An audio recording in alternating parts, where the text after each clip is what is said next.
Welcome to the J. Scott Outdoors podcast. Today we have my friend Phil Cramer. Phil, how you doing? I'm doing real good, Jay. As you know, this is a great time of year, and I'm enjoying it. How about yourself? Yeah. It looks like from your Instagram you've been doing quite a bit of scouting, and you just got done with the first weekend up there in central Arizona on an elk hunt helping a buddy. What are you seeing out there as far as antler growth? You've been doing quite a bit of scouting. You've got cameras out. What's the antler growth looking like? Well, it's kind of what we expected. It's what we had talked about earlier in the year. As you know, we had a really dry winter in the majority of the units around the state, and in that central Arizona area where we're hunting, it wasn't an exception. It was dry as well, and the rain started fairly late, and the antler growth suffered. The bulls started out really well. For the most part, pretty good fronts, and once they get up to their thirds and everything, they start to peter out. I've yet to find a bull that's finished strong. They're lacking in mass for the most part, and overall, it's a down antler growth year. What would you say, Phil, let's say like a 350 bull, like a frame, is he down to, 325, 330 because the back end's just real stunted? Is that what you're seeing? And like a 330 bull is only like a 300 or 305 bull because the back end, short fifth, short fourth, short beam? That's exactly what I'm saying, and it's also what we're seeing with the bulls that we're actually getting to lay eyes on, as well as the bulls that I've got on camera this year. There's been a number of bulls that they'll be walking at you, and first look, you look, and you go, oh man, that's going to be a 350 type bull, and he turns sideways, and he gets to his fourths, fifths, and sixths. There's beams, fourth, fifths, and beams, and there's nothing there. It's short, and that 350 type bull is now a 320, 325 type bull. And even some of the younger bulls that seem to have pretty good frame and pretty good beam length and everything, they turn and they're just real, almost willow horned, thin. They haven't put on all that mass that they normally would. And the 300 bulls and kind of smaller don't seem to be as affected as much as the upper class of bulls. They're still, obviously less than what they would be on a real good feed and moisture year, but the bigger bulls for sure definitely suffered, and I'd say anywhere between 20 and 30 inches from what they would normally be. Do you have any bulls specifically that maybe you saw last year or you have history with that you can say, that was a 370 bull last year and it's, 340? I mean, do you have anything out there that you can definitely, go, wow, look at the difference in year to year? I don't for sure. I have some that are very close to what I believe were some of the bulls last year that I was getting, and then this year they've changed their configuration enough that it's making them really hard to recognize. I actually just posted a bull this morning that I had early on in the year in velvet, and he was showing a lot of potential, a lot of mass. And when he finished out, he almost got there, but his beams are probably in the neighborhood of 8 to 10 inches shorter than what they normally would be. And I actually had him some last year, but really early. But I was able to lay eyes on him last year during the hunt, and he's fairly recognizable because he's got one almost double tine, but it's further out as G1. And he's down for sure from when I saw him last year during the hunt. He was at 360, maybe 370 type bull. Really excited to see what he'd turn into this year, and he's actually about the same as far as mass and front end, and then his back ends and his beam length just got killed. This year I'd put him in the 340 class. 340 to 345 class. So that's one that I can think of. I had another one last year that was a real young bull. He had a couple extras thinking this year that he might be one of the hit list bulls. I got him on camera right after he started shedding his velvet, and he just didn't materialize. He still has the extras, started out with good fronts, but he has no mass and no length to speak of whatsoever. So it's disappointing in that regard, but by all means, it's always fun to be out there and see what they look like. For sure. I mean, it sounds like to me, I'm up here in Colorado, but it sounds like, you know, a 95 or a 2002 all over again. You know, I was fearful of that with the winter that we had. Obviously, big monsoonal moisture. As far as feed conditions and you know, how do the elk look? How are the feed conditions, one, and how do their bodies look with what we had this summer with monsoons? The feed conditions right now are good. Cliff Rose is blooming. It looks better than it's looked in several years. The grass is really come on strong. What I've noticed this last week, though, is with the high winds and the hot temperatures, that feed's drying out really quickly. You know, the wind's burning it pretty hard. So I've noticed that the elk are actually moving into the trees quite a bit more, getting up under those trees where the grass is still real green. They're definitely chasing the green up right now, which is to be expected this time of year as kind of the seasons start to change a little bit. But as far as body condition, I was pretty surprised. Early on, you know, in June, I was really disappointed and pretty fearful for what the outlook would be for the elk. And the cows and the bulls were really poor. You could see their ribs. And actually, by the end of July, first part of August, everything had fattened up. I was seeing a ton of calves, which I know in other parts of the state that was kind of a concern with calf recruitment, but I've seen a lot of cows now with twins and even some with triplets, and so I think the rut's going to be good. I just think it's going to be late because the elk seem to be in good condition compared to what I thought they were going to be in.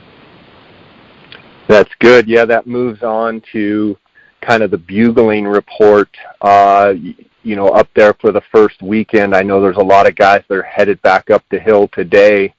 You know, got a little bit of work in and headed back up. As far as the rut report, you know, I'm betting it was probably a little bit slow and, you know, kind of that someday lull probably after the first couple days. But how was it? You know, even a couple days before, were they ripping? Did they shut down? Have they not gotten started? What are you noticing out there? That first weekend was definitely lackluster, to say the least. Very few bugling. You could get one to get going if you got right in his back pocket. Actually, on Sunday, was able to call a bull in, but the only reason why we were able to call him in and even get him to get going there was we got, you know, within that 80 to 100-yard window of him, just closed the distance on him and was able to draw him in. But other than that, just a few bulls here or there sounding off. The week before the hunt, we actually had a number of bulls bugling, wallowing, you know, just shredding trees, kind of that type of thing. They come out of velvet and they feel good and they think it's time, but the cows just aren't quite ready. So each day that I was up there, it seemed to get a little better. You would hear a few more bugles in the morning and the evenings. I think towards the end of the hunt and even into the early rifle hunts that it's going to be a good rut and there's going to be a lot of activity. If the bulls can stay together and keep their horns, you know, their antlers, I think are going to start to get broke up pretty good. But yeah, I think we'll talk about. They're not. So I want to talk about that with you next. I want to take a quick second here to thank the sponsors of the podcast. I want to thank GoHunt.com Gear Shop and the optics department specifically with Cody Nelson as their manager.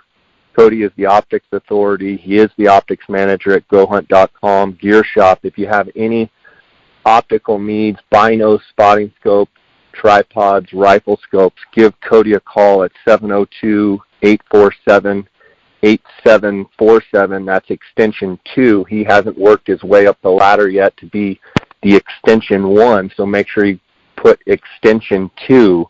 And I say that with a smile on my face. Also, you can email Cody at optics@gohunt.com. Now, he has promised me that he is going to take care of the J. Scott Outdoors podcast listeners. So if you have any optical needs, tripods, or any gear in the Go Hunt Gear Shop, give Cody Nelson a call.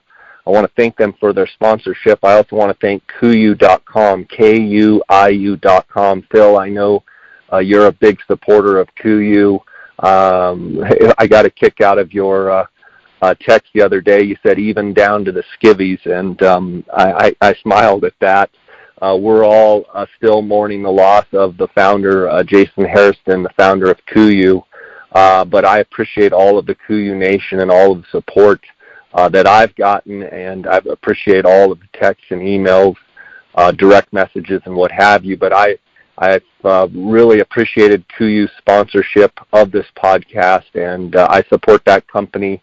I'm excited to let you guys know that Jason surrounded himself with an incredible team there, and I was out there for the funeral and met with a lot of the Coues staff members, and they are going to push forward very hard, and they are going to really devote themselves to pushing Jason's legacy and what he stood for. And so I really appreciate Coues' sponsorship of the podcast. And make sure you go to kuiu.com. They just announced yesterday and today the new Kenai collection, which is the synthetic insulation. I'm really excited to get some of those pieces. So check them out. And then Canyon Coolers, canyoncoolers.com. Use the J. Scott promo code to get the 10% discount on all orders. Phil, you mentioned something, bone density. You mentioned that the antlers don't seem to have as much mass. They seem thinner. And you and I both know that translates to a lot of broken antlers. Have you seen any broken antlers yet? And if so, what percentage of bulls would you say you've seen that are broken? I've not actually seen any bulls that are busted up yet or broke. I've had a couple reports of bulls that I had pictures of early that guys had actually ran into or called in and said that they were busted. I myself have not seen any of it yet. I do believe that once the rut gets going, we're going to see a lot of it. We're kind of in one of those perfect storms with the cows are in pretty good shape and they're feeling good, and there's quite a number of bulls around, and I think they're going to have a really good rut.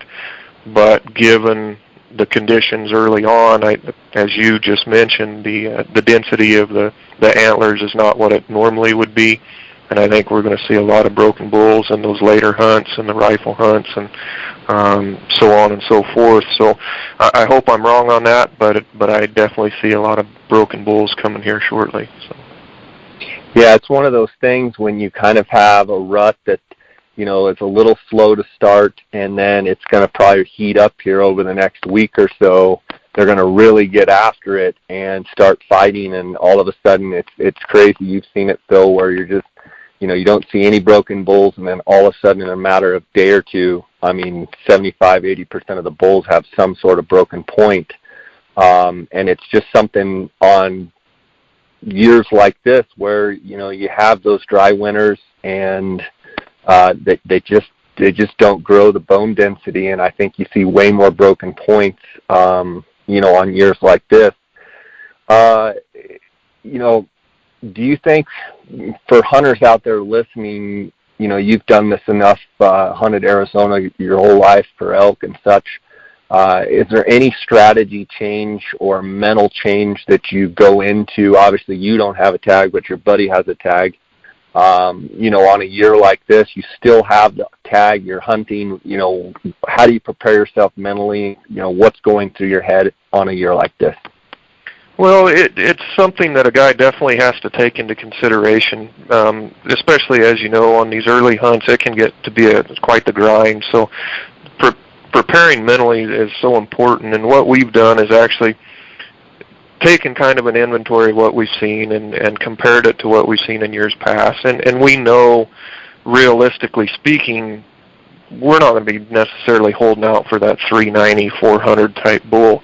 It might not even be 380. So we've kind of adjusted our strategy to target and look for the bulls that might have some really cool character or really heavy but not necessarily going to score huge or anything like that, and be realistic with the expectations that you have for the tag in a year like this. As far as strategy-wise, what we've really started doing this year more so than ever, given that things haven't really heated up right now, and it's hot. It's granted the last couple of days we've had a cool down, but it's hot out there, so we've really been focusing on water.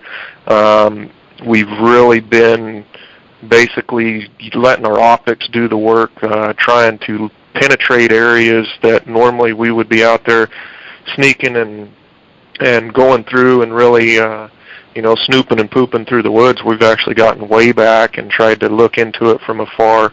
The elk aren't necessarily moving a lot. It's very last light, first light type of situation, and we've really kind of gone at it with a cautious approach so far.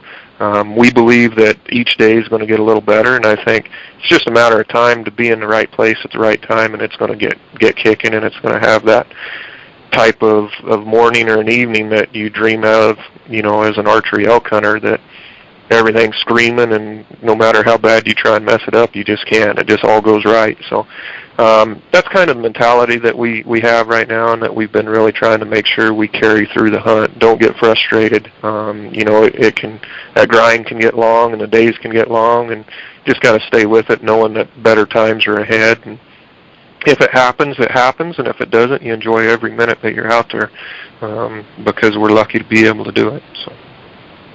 Yeah, I mean, we've all gotten the reminder over the last couple of weeks with Jason's deal that life is short and you've got to enjoy every moment, and so I'm glad you have that approach. You mentioned earlier talking about really good monsoonal moisture and the feed looking good, and then you mentioned that the feed kind of dries out, and in the meadows and stuff it's a little drier. Those elk they'll seek out some of that greener grass. You mentioned, they're more in the trees. Talk a little bit about when you have hot conditions, which your temperature down there has been extremely warm, and then you have feed in the trees. As far as those elk then spend most of their time in the timber, I hear you talking about looking from a distance, trying to look in there. Talk a little bit about the hardship that creates for the elk hunters. You bet.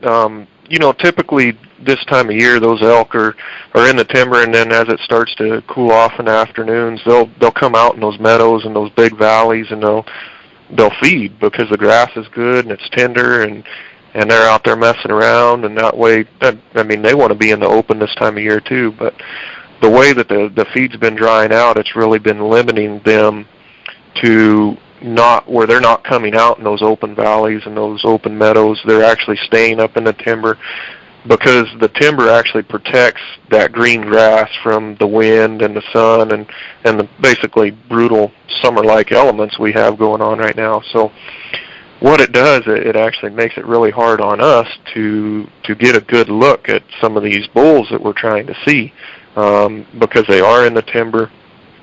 Obviously, it makes it harder to see for one, but it makes it also harder to cover the ground that you need to see in a short period of time, because you might have 30 minutes of light before it gets dark when these elk are actually active right now.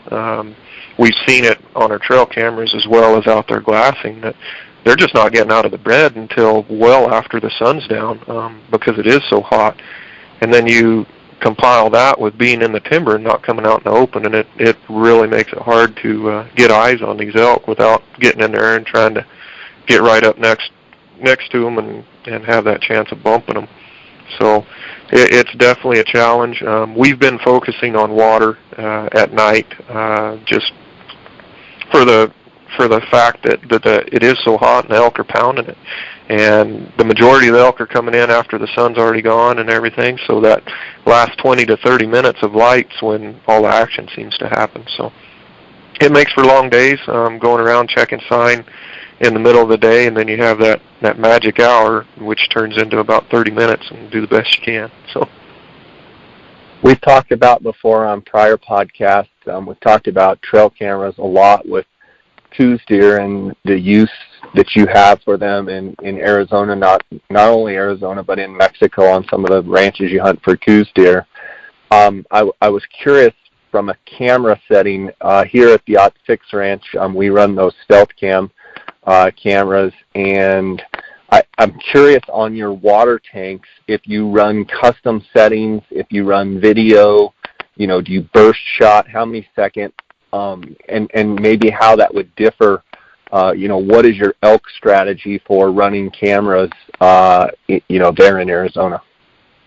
Well, it does differ between what I do for the Coues and the elk, mainly because the elk come in and they spend quite a bit more time at the water than a Coues deer would. Typically a Coues will come in, drink, and leave, where the elks, they're wading right out into the water and getting cooled off and spending a little more time eating that green weed around the tanks and stuff. So normally on the elk, what I'll do is if I'm running a still picture mode, instead of running like a 3-shot burst with a 5-minute delay, I'll run a 30-second delay and run like an 8-shot rapid-fire burst. So that way I'm trying to get as many angles of that bull as I can in a short amount of time without necessarily filling up my whole card of the same bull. Whereas the Coues deer, I might have a 3-shot standard with a 5-minute delay, because normally they'll come in, get a drink, and leave, so it doesn't do any good to have the rapid shot or a very fast delay time. So that's kind of what I'm doing on the still shots. On the videos, by far, I try and target certain areas on tanks where I know that bull's going to come in and wallow or spend some time maybe raking a tree, interacting, and just try and get some good video out of the deal, which is always fun to see. I've definitely changed a lot of my angles, trying to get better shots. I've had more close-up bulls blurred out this year than I ever have, and the majority of it's because I've had to get lower, just due to the way that the water's filled up in the tanks and everything. So when we went back up and actually was on the hunt, I spent some time changing the cameras around to try and better capture some of those moments that you have when the elk come in. When you say they were blurred out, so you didn't move your camera location and the water got closer to your camera, is that what you're saying, or was it the actual angle that your post or the tree that the camera's on?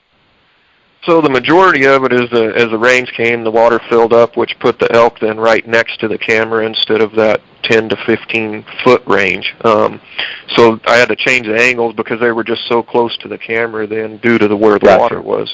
So, gotcha. That's what I'm talking. And for the listeners out there, when you talk about, it's really hard to get pictures on, well, it's not hard to get pictures on water, but it's hard to get the right pictures. You talk about trying to see where they're wallowing. So when you get to a tank, you look for those wallowed out divots, areas where you can tell that they've been wallowing, and you focus your attention of your cameras there. Is that what I hear you saying? For sure, and not just where they're actually wallowing, because they wallowed really good early, and right now they're kind of in a lull where they're not doing much of it. So what I'm actually looking at now when I'm approaching these tanks is where the weeds are knocked down, where they might be coming and going and spending more time per se than just coming in, drinking, and then leaving. So I'm looking for those areas and kind of those telltale signs to target the camera on, which has been working out pretty good. Got some really, really neat pictures and video clips of elk playing in the water that way, which, as you know, it's fun. It's fun to do and look at and see. It sure is. I want to transition here, and then I'll let you go. I know you've got a busy day.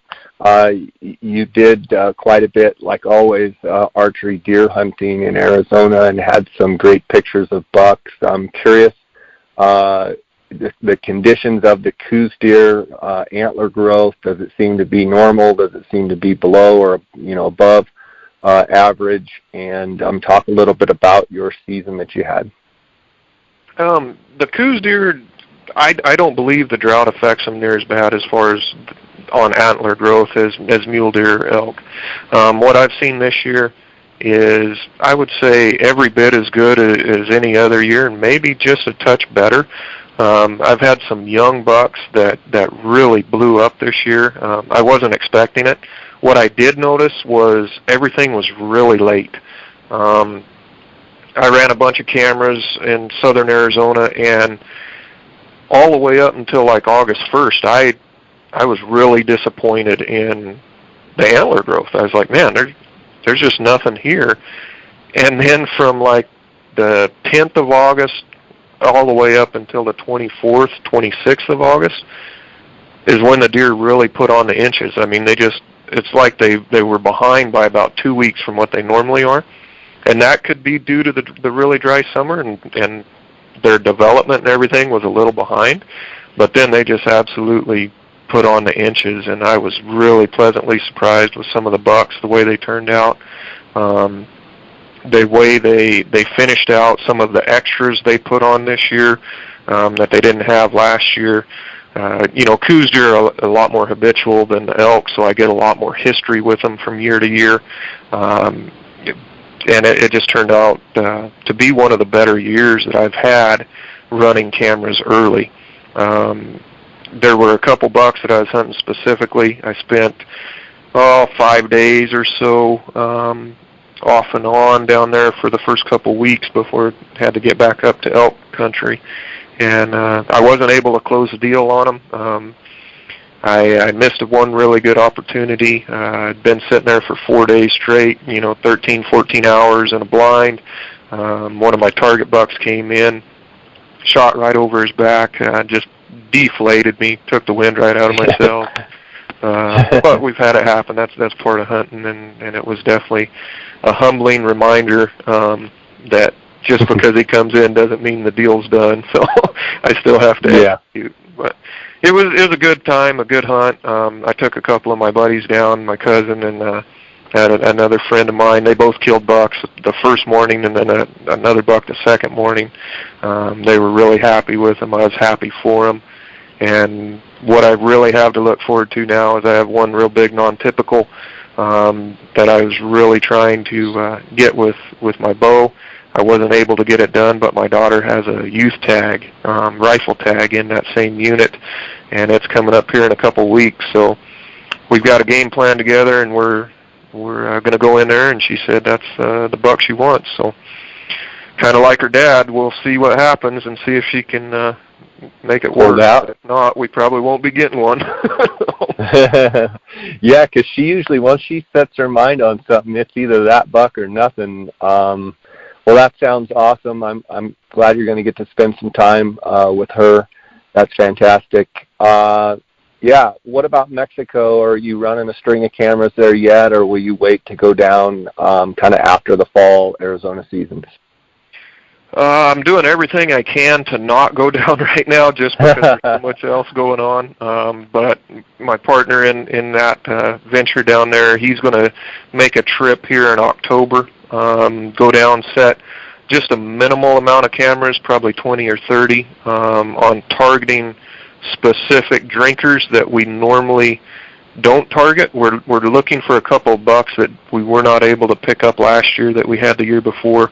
So we're going to go out on those fringe areas and try and find him. And then we'll really get serious about it in November. That's when we'll go down and set our full string.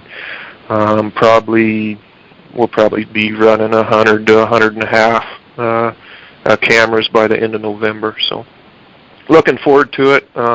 As always, it's something that's never far from the front of my mind is hunting Coues deer in Mexico. So for sure. We've had some great podcasts on that.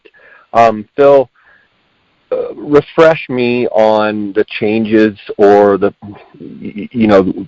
trail camera. The Game and Fish came out and, was talking about potentially a trail camera ban, and then I think they banned cell phone cameras.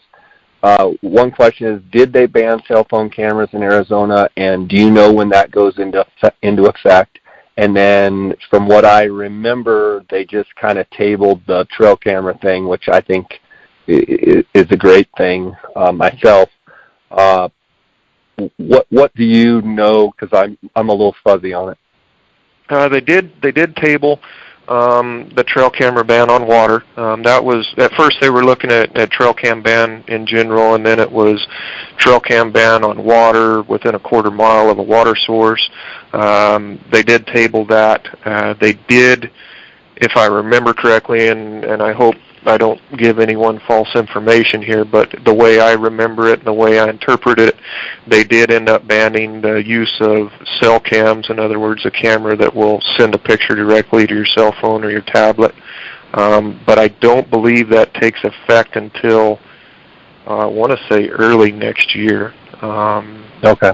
Is the way I... Yeah, I wasn't sure if that was something that they'd already set a date, or if they projected out, or if it will even affect this hunting season.